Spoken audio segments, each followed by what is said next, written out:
All right, we're just going to jump into it. Welcome, Bastard Sword, Sword of Bastards, Bastard of Swords. Welcome back to Bastard Sword. I'm Drew.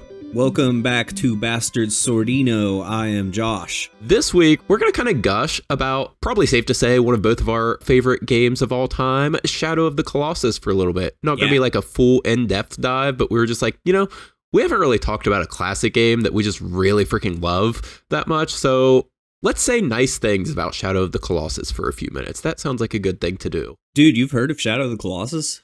I heard it was like pretty indie. It's a pretty indie, pretty unknown, kind of under the radar. I saw someone mention it in a TikTok comment alongside Kingsfield, so I just wanted to bring it up so I could feel pretty cool and have some sort of a superiority complex. It does have that Kingfield energy sometimes, doesn't it? A little bit. It's like, did you know that Kingsfield doesn't have bosses? Neither does Shadow of the Colossus, actually. No, all the bosses are enemies, or vice versa. Exactly. Yeah, just it's all about perspective. Really, it is. Yeah. So you want to say some nice words about Shadow of the Colossus for a little bit? Yeah, maybe we were a little too mean last episode. We need to talk about something positive that we love. Yes. And maybe some people think this game is overrated. I don't care. You're wrong. They are wrong. They're bad people, and you shouldn't listen to them. Shadow of the Colossus came out October 2005 on PS2. It's a sequel to Ico, another classic Japan studio game. It has been repackaged a few times. There was a remaster that came out for PS3, which was actually pretty good and did the art style a lot of justice. And then there was a Blue Point remake that kind of did the same thing, added a little bit, a few extra elements and stuff like that. But I'd say it stayed pretty true to the original as well. What's your experience with Shadow of the Colossus, Drew? I love Shadow of the Colossus. I missed Eco when it came out, but I was like, in tune with what was going on with it. I was aware of the hype around it and that people really enjoyed it. Eco was a pretty small game. It didn't get a lot of attention, but the people who did talk about it loved it. It was one of those like critically acclaimed cult classic type of things. So I was sort of in tune with the hype for Shadow of the Colossus. This came out like near the end of the PS2's life cycle. Like it was very close to the PS3 releasing, and I was all in on it. Like I got it on release and just freaking loved this game. Like this is an all-timer for me. It does so many things so right.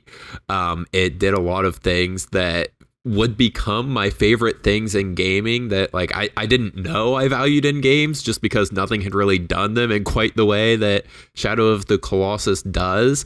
And yeah, I put a ton of time into this, beat it a dozen times. I got the PS3 re-release, which like you mentioned was pretty much the PS2 game, just cleaned up a little, and the performance was smoothed out, which was an issue that I suppose we'll talk about a little, even though it's a non-issue. And, people just need to toughen up. It's fine. Real men don't need more than 10 frames. Right. Yeah, no, I love this game. I actually have not played the Blue Point remaster. I got a PS4 pretty late into its life, and I still haven't caught up on everything on that. I do plan to check it out eventually. But yeah, I'm a lifelong Shadow of the Colossus stan. Love this game. Went back, played Eco, loved it. Haven't played The Last Guardian. We could talk about that a little, but it seems okay.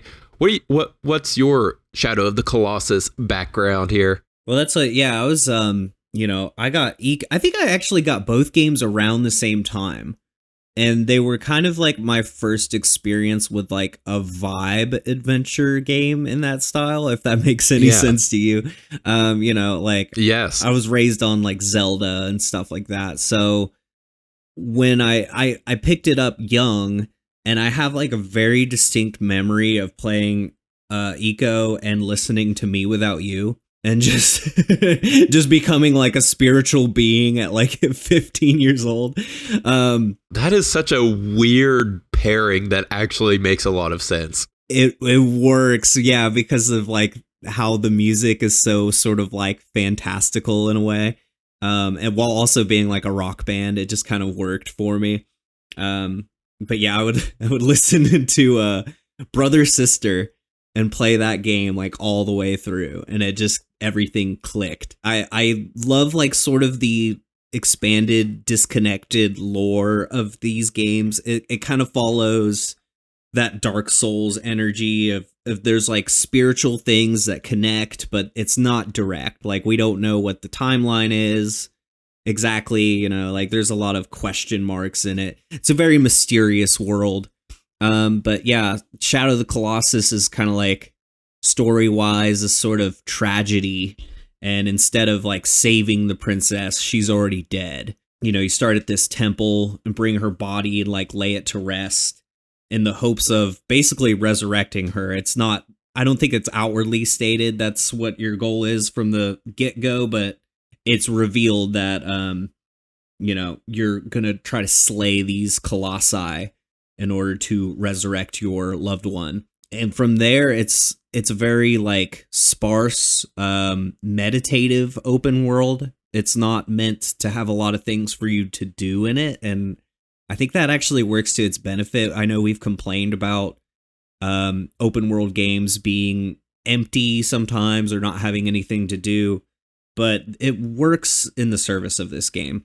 Oh, absolutely. Yeah, like I just you would not have the same experience. It would not, the game as a whole wouldn't work in the way that it does if this world was so populated and had all of this incident everywhere. Because I mean, that's kind of the whole vibe of the game. You're coming to this like hidden, completely desolate, barren world. There's remnants of this civilization that was there long ago a little bit, but it's not a bustling, like thriving location.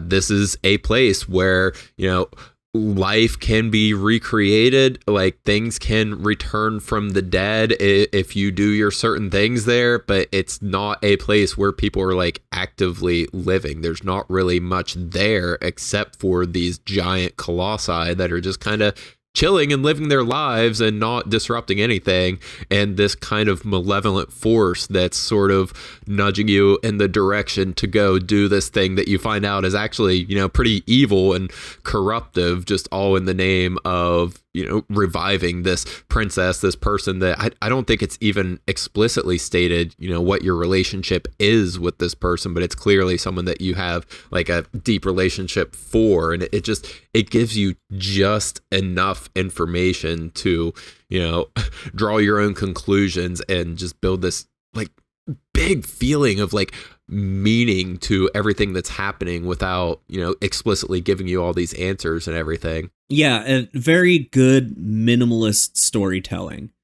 And like on top of that, the dialogue is sort of, I don't know if it's even, is it an actual language or is it like a made up language for it reminds me of like Sigur Ross. Am I pronouncing their name right? But, yeah, just kind of like a made up language. I'm not gonna say that with 100% certainty, but no, I think it's just made up sounds basically. It's just it's Swedish, dude.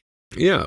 No, yeah, there's a lot going on there, and you know that it's this forbidden empty land.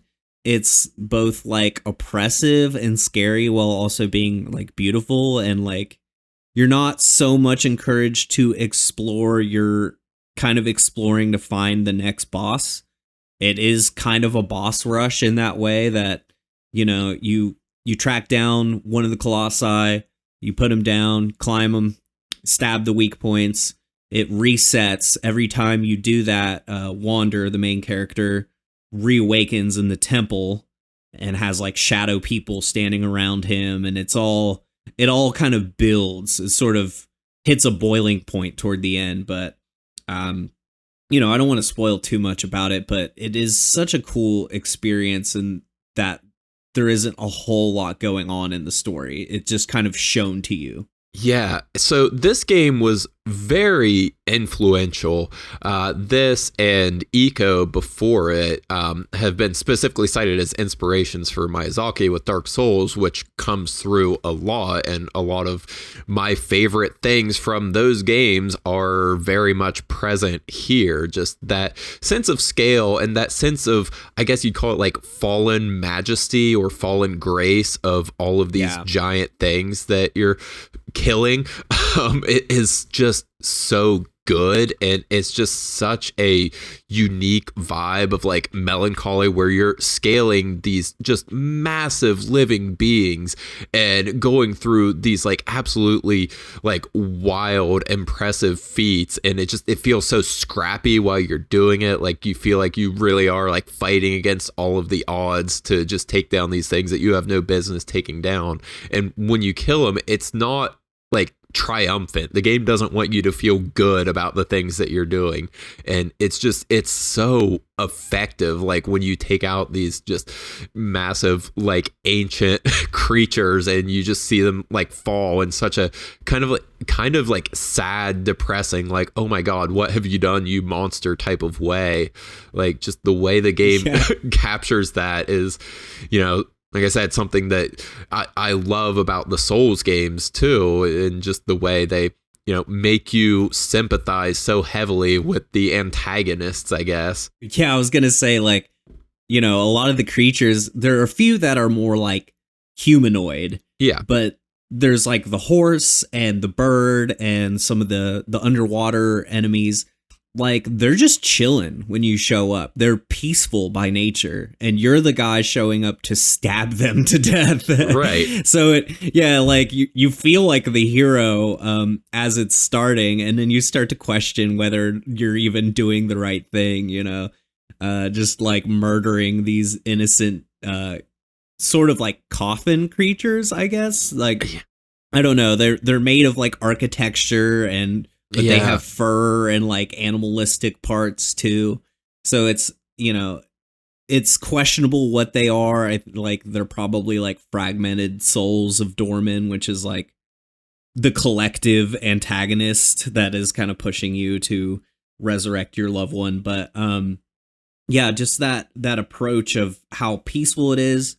The soundtrack is fucking incredible. I still listen to the soundtrack like as I'm doing stuff, especially like the triumphant ones. Like what? I was gonna say, if you are going to listen to Shadow of the Colossus, if you look it up on Spotify, make sure you listen to the soundtrack Shadow of the Colossus and not the deathcore band Shadow of the Colossus. I didn't know there was a deathcore band. That's hilarious. They're not bad, but yeah, there's a deathcore band Shadow of the Colossus. Yeah, it doesn't hit the same. It's not quite a orchestral epic battle.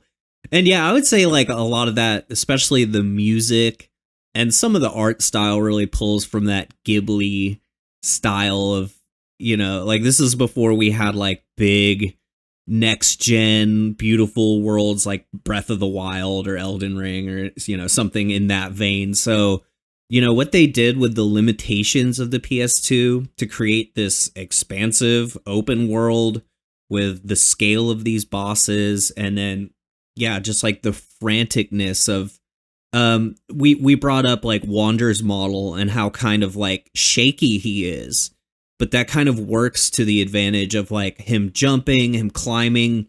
It all feels like you're like just fighting like hell to win, but it's not realistic per se, but then just how much motion his model has, it like works so well for the game. The animations are incredible. Yeah, there's just so much little, like he's constantly, trying to maintain grip on things, like one arm falling off of things, and even while you're running.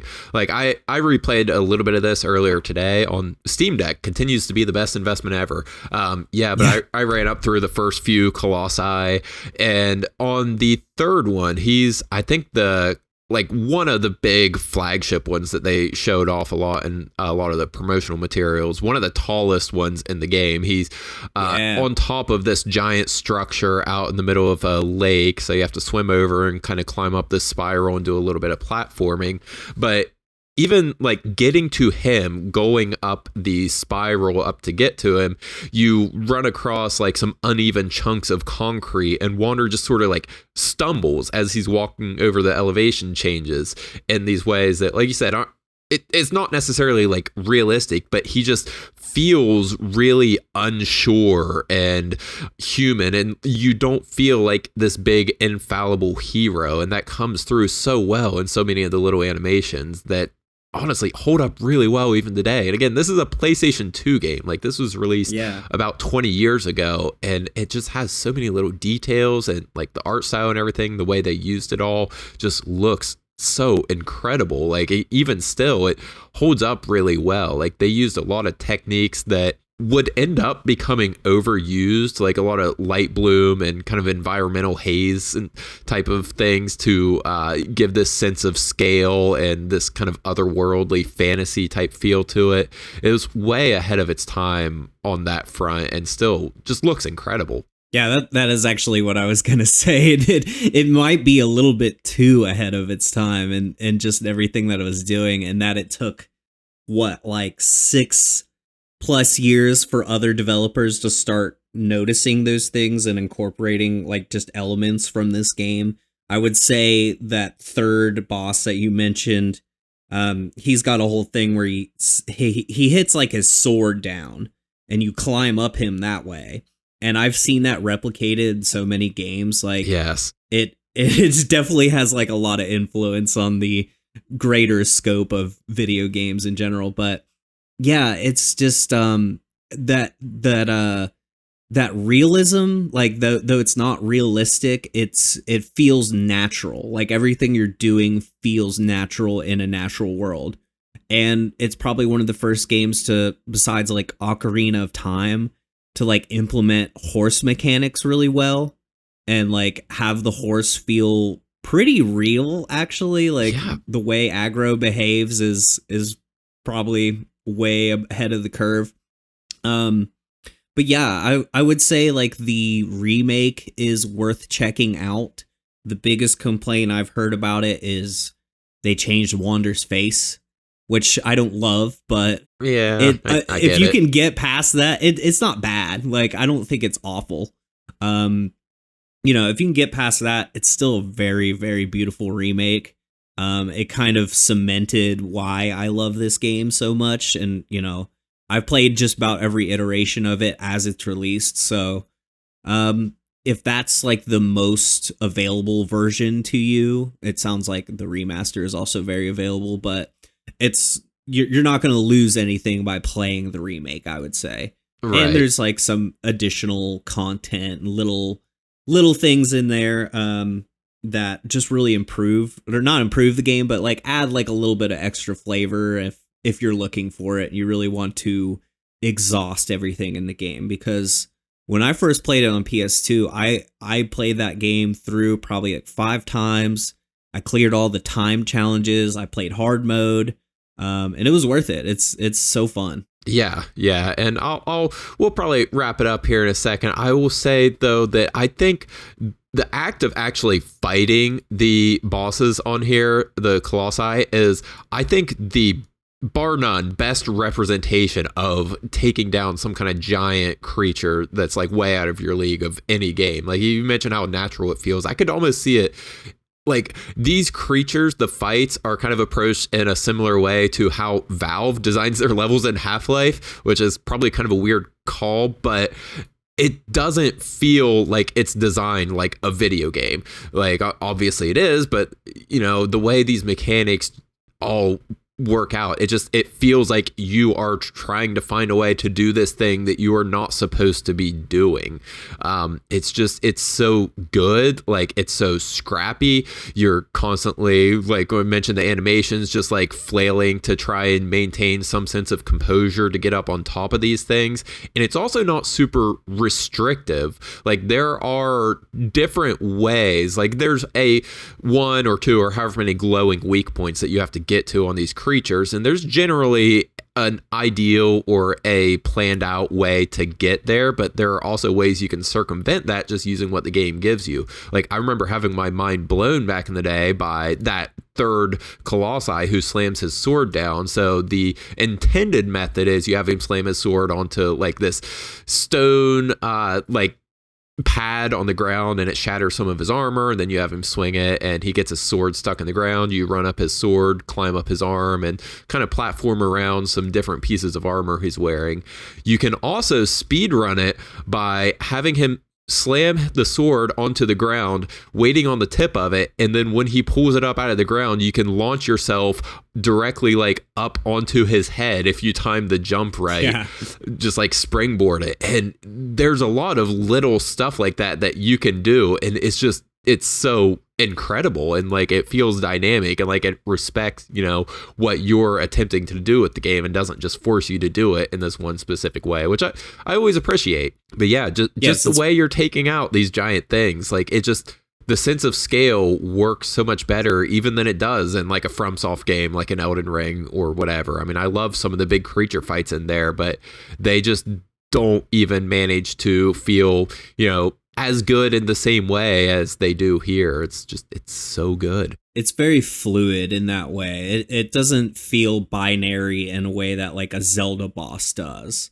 Right. You know, like you can start the boss fight and be like, let me try to climb his leg. Let me climb up his back. You know, you can kind of see the avenues because you have those like furry spots that you can hold on to. And yeah, it's the variety of the bosses always makes it like a new question of how to approach it. Like the first time you land on the bird is the most insane, most insane feat ever.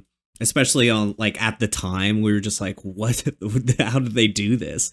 And I don't think I've seen any game really pull off the climbing a gigantic monster thing as well as Shadow of the Colossus. You know, like Dragon's Dogma tried. It looked like Dragon's Dogma 2 was getting pretty close to that with that like event boss they kept showing off. But, you know, it's not like they haven't peaked, you know, they haven't got past that. No. And even that seems like such a scaled down version of what they accomplished here, which again, 20-year-old game and nothing even comes close. It's wild how far they hit it out of the park here. And I think we were talking like we both really love this game and have like a lot of praise to heap on it. Do we have any criticisms that we could throw its way? No, I think fuck you that. mentioned a couple things. You're like, no, actually all my criticisms are gone. I still love it. No, my criticisms are of the people who criticize the game. Okay, I was playing it earlier. The camera, it takes some getting used to. I don't think it's terrible. Yeah. It can be a little janky, but I don't think it's a deal breaker. It's, it rises to the level of something I noticed and had to adjust to. I don't think it rises to the level of something that actually bothers me. Right. And I think that just comes with playing an older game at this point, too.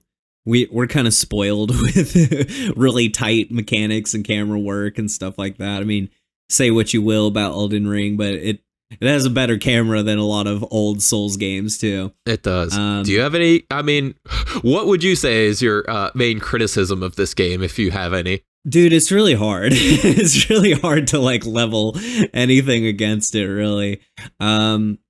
Yeah, I mean, I would say just like, God, I don't even think I dislike. I was going to say like finding little things on the way. Like there's not a lot to do in the open world, but there are save points.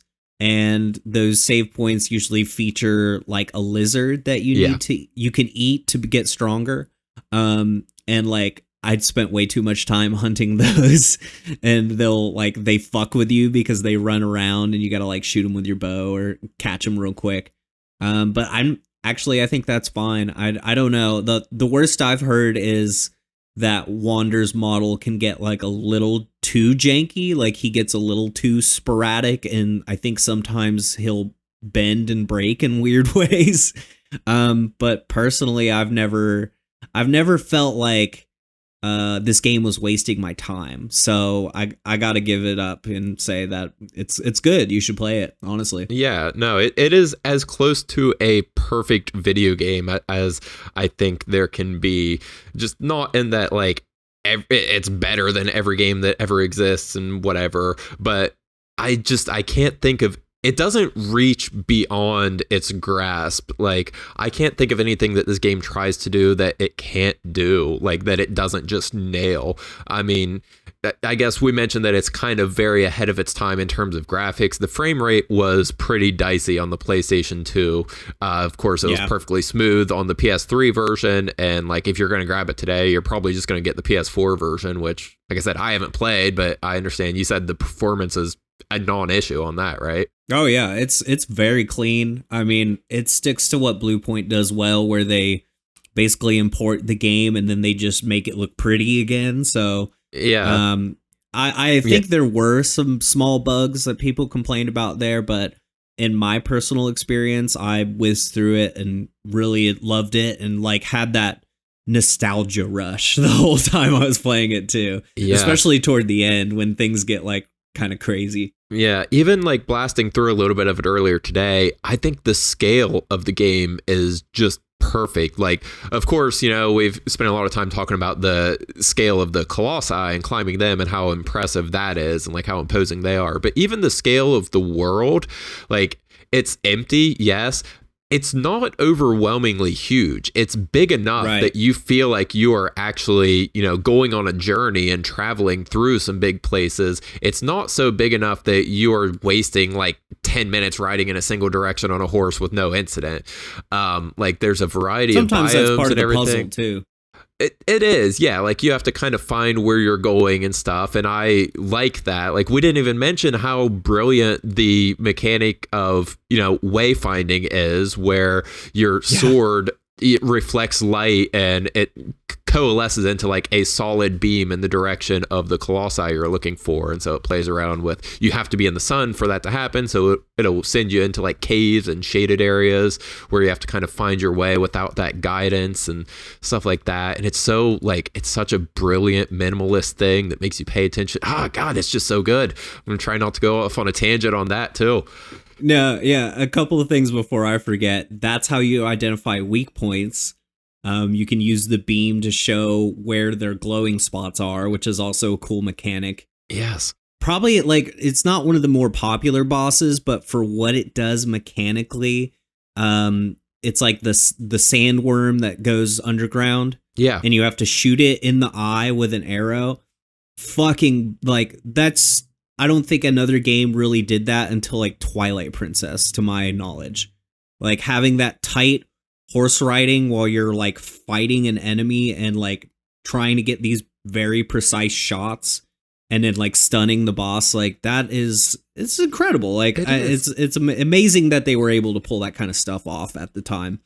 And it's unfortunate that like this studio put out The Last Guardian and then like disbanded. Yeah, so I guess it's worth spending a minute on what happened after this game. So, you know, universal praise, big game, everyone loves it, widely regarded as a classic. I don't think it's quite as well known in like the general public consciousness as it deserves. Like, I don't think Shadow of the Colossus is quite a household name in the way that, you know, a Zelda or now an Elden Ring or something like that is, even though it totally deserves that. But you can't call this like a hidden classic or anything. Like if you get into gaming at all enough to listen to a podcast, you know what Shadow of the Colossus is. But yeah, after this, the studio went maybe a little too ambitious with The Last Guardian, which had delay after delay after delay. And it's sort of an adventure game that tried to integrate like a Colossus as a pet. It was sort of a marriage of this and Eco, where you had this big sort of cat-like thing with you that you're trying to guide it, you know, to do different things, to work with it, to complete these puzzles. It had kind of a mixed reception. I actually did not play that game. Did you play it? I played it for a little bit, and to be honest, I kind of bounced off it. Yeah. I anticipated it for a long time. I was just really eager for them to put out a new game, and I thought the concept looked awesome. Especially like the pet mechanic, which I ended up not liking as much in the final game, but the idea of it was cool. It kind of has a little bit of jank, I would say. It doesn't feel as monumental as Shadow of the Colossus. So it has a neat story. It definitely kind of like ties into the lore and continues to expand it, even though they're not like these games aren't considered to be like direct sequels, but they are in like the same universe of sorts. Yeah, I may have to go back and attempt it again, but what they published Bloodborne and a couple other things, and then they shut down. So yeah, Japan studio is no more, and that might be I've heard there's some like licensing issues with the work of Japan Studio, so yeah, it's a bummer for the studio to kind of fizzle out in the way that it did. Because, like I said, Eco, incredible game, this generation-defining game, and then some. But yeah, The Last Guardian, just sort of, the development cycle on that took so long. I think that released in 2014. And yeah, it had a lot of hype to begin with, and then it just went on and on and on, and there was like delay after delay after delay, and then by the time it finally came out, it seemed like people were just sort of over it.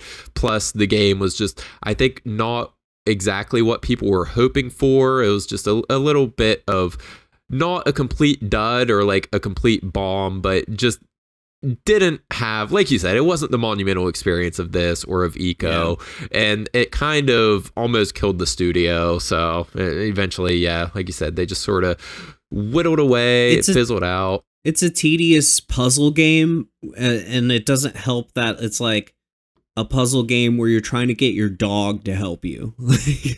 Trying to get your dog or cat to like help you solve a puzzle, and they're like, what? Yeah, they won't go where you command, and exactly. They put a lot of time and effort into making it act like a dog or cat, which meant that, like you said, it would just ignore you and do its own thing a lot of the time, which frustrated people quite a bit, from what I understand. So I'm curious to check that out eventually, but it definitely is not a Shadow of the Colossus. Which is a bummer, but I mean, it's still a miracle that we got this. It's a bigger miracle that we got this when we did at that time. Like, this could come out today and it would be incredible. Fantastic game. Any final wrap-up thoughts on Shadow of the Colossus? Now, I was just going to reiterate, like, if you can play the remaster, if you can play the remake, it doesn't matter. Just play it. It's good either way. I don't think Blue Point did any injustice to the game in this case. Like, I know we've talked about Demon's Souls remake and some of the controversial choices there, but I think they're good at what they do. So play it any way you can, and if you can play Ico in any certain way, even emulating it, I would also recommend that game a lot. Yeah, absolutely. And listen to me without you while you do it. Exactly. Yeah, it's the required Ico experience. So yes. I'd say that should probably about do it for this week. Good games. I probably have an Ico episode in me eventually. I got a lot to say about that game as well eventually. But so I think, unless you got anything else, I would say this has probably been Bastard Sword. Yeah, I'd say so. That's it for me. I'm going to call it. I need to get ready for my day and run around. Likewise. So, as always, appreciate you guys for listening, ratings, reviews, blah, blah, blah, all those things. Thanks for listening. I'm out. Bye.